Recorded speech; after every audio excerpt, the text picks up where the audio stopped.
கடலில் மீன்கள் இறை வார்த்தையை கேட்பதற்கு புதுமை புரிந்தீர். கடலில் மீன்கள் இறை வார்த்தையை கேட்பதற்கு புதுமை புரிந்தீர். சிலுவையினை அன்பு செய்த மாமுனியே, சிலுவையினை அன்பு செய்த மாமுனியே, இயேசுவுக்காய் வாழ்ந்திட ஆசை கொண்டு, இயேசுவுக்காய் வாழ்ந்திட ஆசை கொண்டு நற்செய்தி வழியிலே துறவியானீர். எங்களுக்காக வேண்டிக் கொள்ளும், எங்களுக்காக வேண்டிக் கொள்ளும். எங்கள் இயேசு பாலனை கைகளிலே தாங்கிய தூய நெஞ்சம் கொண்ட புனிதரே, தேடி வரும் பக்தருக்கு கோடி புதுமை செய்திடும் புனிதரேவும் நாமம் வாழ்க.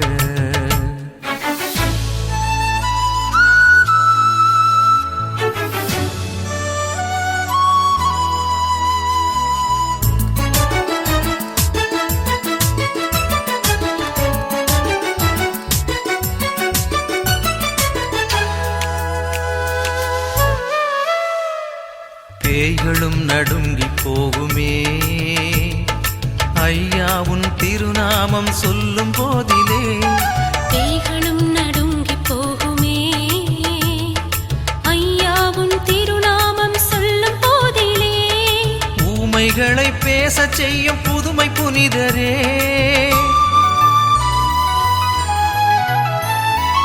ஊமைகளை பேசச் செய்யும் புதுமை புனிதரே. அடிமைகளை மீட்டிடும் நல்ல மீட்பரே, அடிமைகளை மீட்டிடும் நல்ல மீட்பரே. சோர்ந்து போன மனிதருக்கு ஆறுதல் நீரே, எங்களுக்காக வேண்டிக் கொள்ளும், எங்களுக்காக வேண்டிக் கொள்ளும். செப்டம்பர் மாதம் 9ஆம் தேதி பொது காலத்தின் 23ஆம் வாரம் செவ்வாய்க்கிழமை. முதல் வாசகம். புனித பவுலடிகளார் கொலோசையருக்கு எழுதிய திருமுகத்திலிருந்து வாசகம். அதிகாரம் 2, இறை வசனங்கள் 6 முதல் 15. சகோதர சகோதரிகளே, கிறிஸ்து இயேசுவை ஆண்டவராக ஏற்றுக்கொண்டீர்கள். அவரோடு இணைந்து வாழுங்கள். அவரில் வேரூன்றியவர்களாகவும் அவர் மீது கட்டி எழுப்பப்பட்டவர்களாகவும் இருங்கள். நீங்கள் கற்றுக்கொண்ட விசுவாசத்தில் உறுதியாக நில்லுங்கள். நன்றி மிக்கவர்களாய் திகழுங்கள். போலி மெய்யியலாலும் வீணான ஏமாற்று பேச்சாலும் உங்களை யாரும் கவர்ந்து கொள்ள விடாதீர்கள். அவை கிறிஸ்துவை அல்ல, மனித மரபுகளையும் உலகின் பஞ்சபூதங்களையும் சார்ந்தவை. அவற்றை குறித்து கவனமாயிருங்கள். இறை தன்மையின் முழு நிறைவும் உடலுருவில் கிறிஸ்துவுக்குள் குடிகொண்டிருக்கிறது. அவரோடு இணைந்திருப்பதால் நீங்களும் நிறைவு பெறுகிறீர்கள். ஆட்சியாளர், அதிகாரம் கொண்டோர் அனைவரும் அவருடைய கட்டுப்பாட்டுக்குள் உள்ளனர். நீங்கள் மனித கையால் விருத்த சேதனம் செய்யப்பட்டவர்கள் அல்ல, கிறிஸ்துவோடு இணைந்திருப்பதால் அவர் வழியாய் விருத்த சேதனம் செய்யப்பட்டு ஊனியல்பை களைந்துள்ளீர்கள். நீங்கள் திருமுழுக்கு பெற்றபோது அவரோடு அடக்கம் செய்யப்பட்டீர்கள். சாவிலிருந்து அவரை உயிர்த்தெழச் செய்த கடவுளின் ஆற்றல் மீது கொண்டுள்ள நம்பிக்கையால் அவரோடு நீங்களும் உயிர் பெற்று எழுந்துள்ளீர்கள். உடலில் விருத்த சேதனம் செய்து கொள்ளாதவர்களாயும் குற்றங்கள் செய்பவர்களாயும் வாழ்ந்ததால் நீங்கள் இறந்தவர்களாயிருந்தீர்கள். கடவுள் உங்களை அவரோடு உயிர் பெறச் செய்தார். நம் குற்றங்கள் அனைத்தையும் மன்னித்தருளினார். நமக்கு எதிரான ஒப்பந்த விதிகள் பல கொண்ட கடன் பத்திரத்தை அவர் அழித்து விட்டார். அதை சிலுவையில் வைத்து ஆணியடித்து அறவே ஒழித்து விட்டார். தம் சிலுவையினால் கிடைத்த வெற்றியால் ஆட்சியாளர், அதிகாரம் கொண்டோர் ஆகியோரின் படைக்கலன்களை கிறிஸ்து பிடுங்கிக் கொண்டு அவர்களை இகழ்ச்சிக்குள்ளாக்குமாறு ஊர்வலமாக இழுத்துச் சென்றார். ஆண்டவரின் அருள்வாக்கு. இறைவா உமக்கு நன்றி.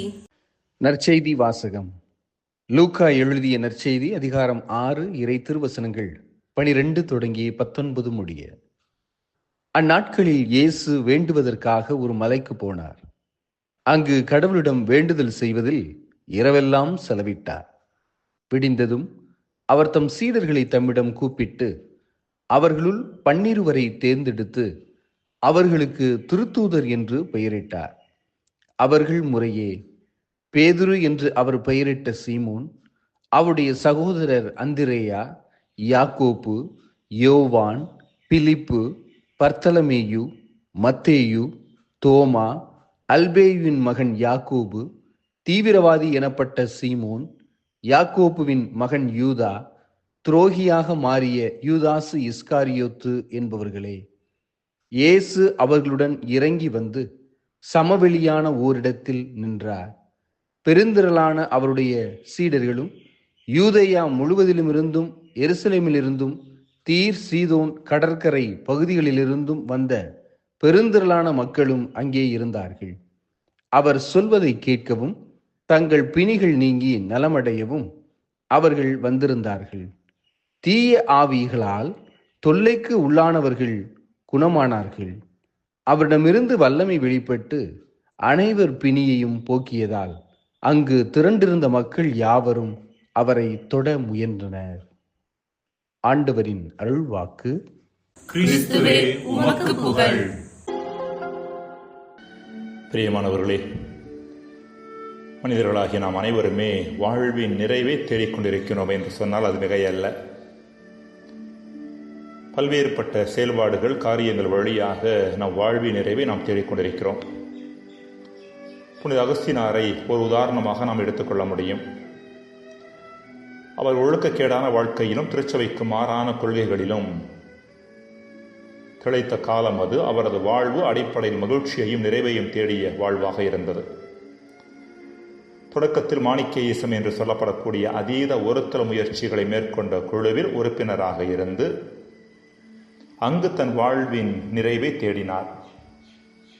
அங்கு நிறைவு கிடைக்காதன் காரணமாக பாலியல் இன்பத்தில் மூழ்க ஆரம்பித்தார். திருமணத்திற்கு புறம்பான பாலியல் உறவில் வாழ்ந்த அவர் ஒரு குழந்தைக்கும் தந்தையானார்.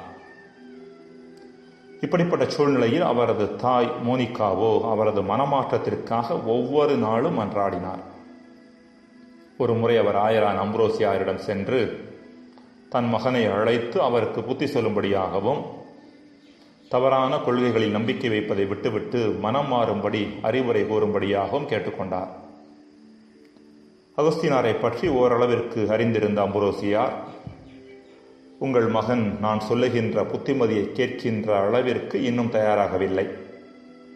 தனது தவறான கொள்கைகளே உண்மை என்று இன்னும் நம்பிக்கொண்டிருக்கின்றார். தன் கொள்கைகளில் உள்ள தவற்றை அவர் உணரும்படி அவருக்காக தொடர்ந்து மன்றாடுங்கள். அப்போது அவருக்கு புத்தி கூறுவது பலன் தரக்கூடியதாக இருக்கும் என்று கோரினாராம். இந்த பதிலினால் மோனிக்கம்மாள் சமாதானம் அடையாமல் தொடர்ந்து அழுது வேண்டிய பொழுது அம்ப்ரோசியார், இந்த அளவிற்கு அழுது வேண்டுகின்ற ஒரு தாயின் மகன் அழிந்து போவதற்கான வாய்ப்பே இல்லை, எனவே தொடர்ந்து ஜெபியுங்கள் என்று சொல்லி அனுப்பினாராம். புனித அகஸ்தினார் மனமாறியவின் தன் கடந்த கால பாவங்களை எல்லாம் இறைவனிடம் அறிக்கையிட்டு எழுதிய புத்தகம் த கன்ஃபெஷன்ஸ். நுமீதியா என்ற இடத்தில் பிறந்த அவர் கார்த்தேஜ், ரோமை, மிலான் ஆகிய இடங்களில் தான் நடத்திய ஒழுக்கக்கேடான வாழ்க்கை மற்றும் தவறான கொள்கைகளின் பின்னால் சென்ற காரியங்கள் குறித்து அந்த புத்தகத்தில் மனதுருக விவரிக்கின்றார். மொத்தம் 14 பிரிவுகள் கொண்ட இப்புத்தகத்தில் தன் தாயை பற்றி மட்டும் விவரிப்பதற்கு அவர் ஒதுக்கியிருக்கும் பிரிவுகள் 3. இம்மூன்று அதிகாரங்களிலும் இன்னும் பல இடங்களிலும் தன் தாய் எவ்வாறு தன் மனமாற்றத்திற்காக ஜெபித்தார் மற்றும் பல்வேறு முயற்சிகளை எடுத்தார் என்பதை கண்ணீர் மல்க விவரிக்கின்றார். தான் ஒரு புனித நிலைக்கு உயர்த்தப்பட்டதற்கு காரணம் முழுக்க முழுக்க தன் தாயே என்று ஆணித்தரமாக சுட்டிக்காட்டுகின்றார். மனித ஒளியை பார்ப்பதற்கு என்னை பிறப்பித்த அதே தாயே இறை ஒளியை நான் பார்ப்பதற்கும் காரணமாக இருந்தார் என்று எழுதுகின்றார். அன்பிற்குரியவர்களே, புனித அகஸ்தினாரின் வாழ்க்கை சுருக்கத்தை இங்கு தருவதற்கான அடிப்படை நோக்கம் அவர் எவ்வாறு தன் வாழ்வின் நிறைவை பல்வேறு இடங்களில் தேடி இறுதியில் இறைவனில் கண்டு கொண்டார் என்பதை எடுத்துரைக்கவே. இன்றும் கூட பல மனிதர்கள் புனித அகஸ்தீனாரைப் போல தங்கள் வாழ்வின் நிறைவை பல்வேறு இடங்களில் தேடுகின்றார்கள். சிலர் பணத்தில் தேடுகின்றனர், வேறு சிலர் பதவியில் தங்களது நிறைவை தேடுகின்றனர். இன்னும் சிலர் புகழிலும் அங்கீகாரத்திலும் தங்களது நிறைவை தேடுகிறார்கள். ஆனால் இவை ஒரு மனிதரது வாழ்வில் நிறைவை கொடுத்துவிட முடியாது என்பதை வரலாற்று நிகழ்வுகள் ஆணித்தரமாக நமக்கு எடுத்துரைக்கின்றன. இறைவனோடு உள்ள உறவில் மட்டுமே மனித வாழ்வு நிறைவை அனுபவிக்க முடியும். இதையே இன்றைய முதல் வாசகத்தில் புனித பவுல் மிக தெளிவாக எடுத்துரைக்கின்றார். அவரோடு, அதாவது கிறிஸ்துவோடு இணைந்திருப்பதால் நீங்களும் நிறைவு பெறுகிறீர்கள் என்கின்றார். அன்பிற்குரியவர்களே, இறைவனோடு இணைந்திருப்பதால் மட்டுமே நம் வாழ்வு நிறைவை அனுபவிக்க முடியும் என்பதை அனுபவபூர்வமாக உணர்ந்தவர் ஆண்டவர் இயேசு கிறிஸ்து. அதை அறிவிப்பதற்காகவே தன் 12 திருத்தூதர்களையும் அவர் தேர்ந்தெடுத்தார், அவர்களை அனுப்பினார். அது பற்றி பேசுவதே இன்றைய நற்செய்தி. வாழ்வின் நிறைவு கிறிஸ்துவோடும் கடவுளோடும் உள்ள உறவில் மட்டுமே கண்டுகொள்ளப்பட வேண்டிய ஒன்று. இன்றும் கூட மாதந்தோறும் கைகளில் பல்லாயிரங்களாக லட்சங்களாக ஊதியமும் லாபமும் பெறுகின்ற நபர்கள் நிம்மதியில்லாமல் நிறைவில்லாமல் அலைகின்றார்கள் என்பது நாம் கண்கூடாக பார்க்கின்ற ஒன்று. இப்படிப்பட்டவர்கள் ஒரு சிலர் கடவுளை நோக்கி திரும்பி அங்கு தங்களது நிறைவை அனுபவிக்கின்றனர் என்பதும் நாம் கண்கூடாக பார்க்கின்ற இன்னொரு உண்மை. ஜெபம். இறைவா, உம்மில் அமைதி அடைகின்ற வரை வேறெதிலும் எம் ஆன்மா அமைதி அடைவதில்லை என்ற உண்மையை நாங்கள் உணர்ந்து கொள்ள வரம் தாரும். ஆமென்.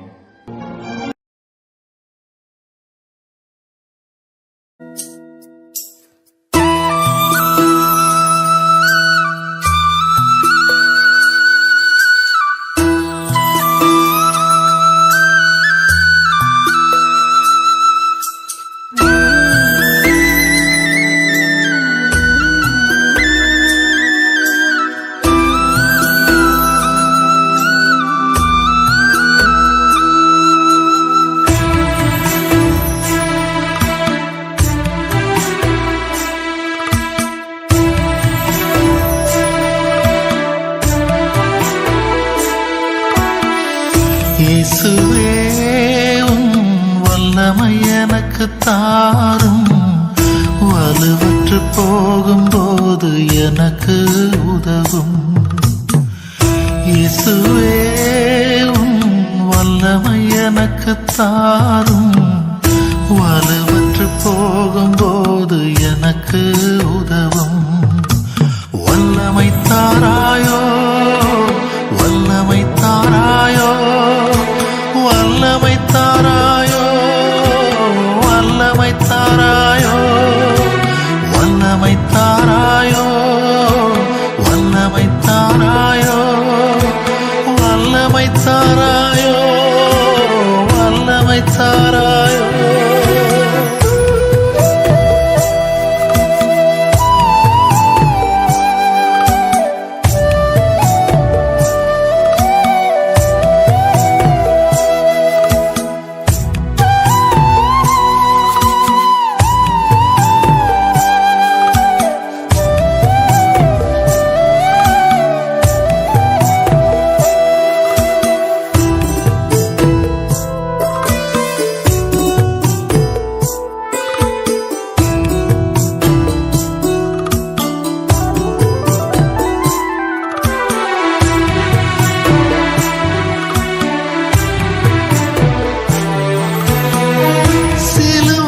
பாரத்தால் நீ விழுந்தீர், பாவ சுமைகளின் பாரத்தால் நீ கிடந்தீர்.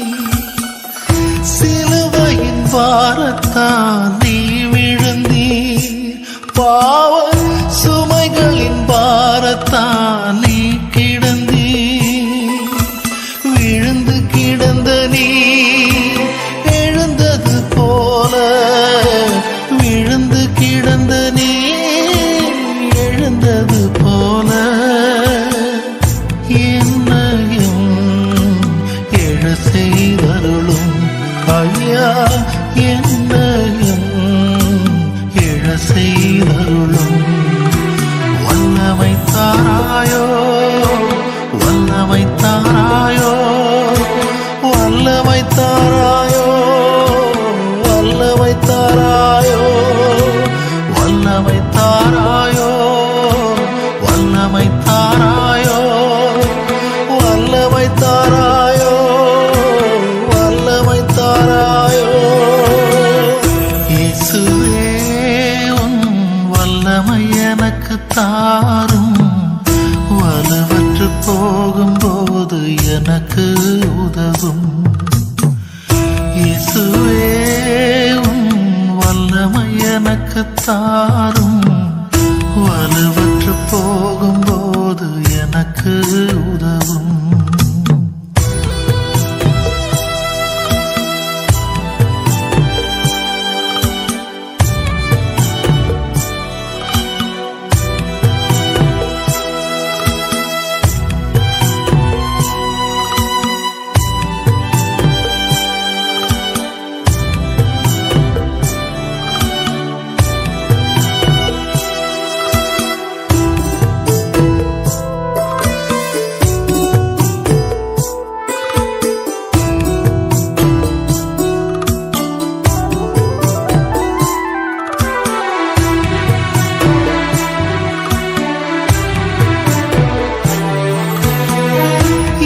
சொந்த பந்தமும் அகன்ற போதிலும் நண்பர்கள் என்னை வெறுத்த போதிலும் என் சொந்த பந்தமும் அகன்ற போதிலும் நண்பர்கள் என்னை வெறுத்த போதிலும் சிலுவையில்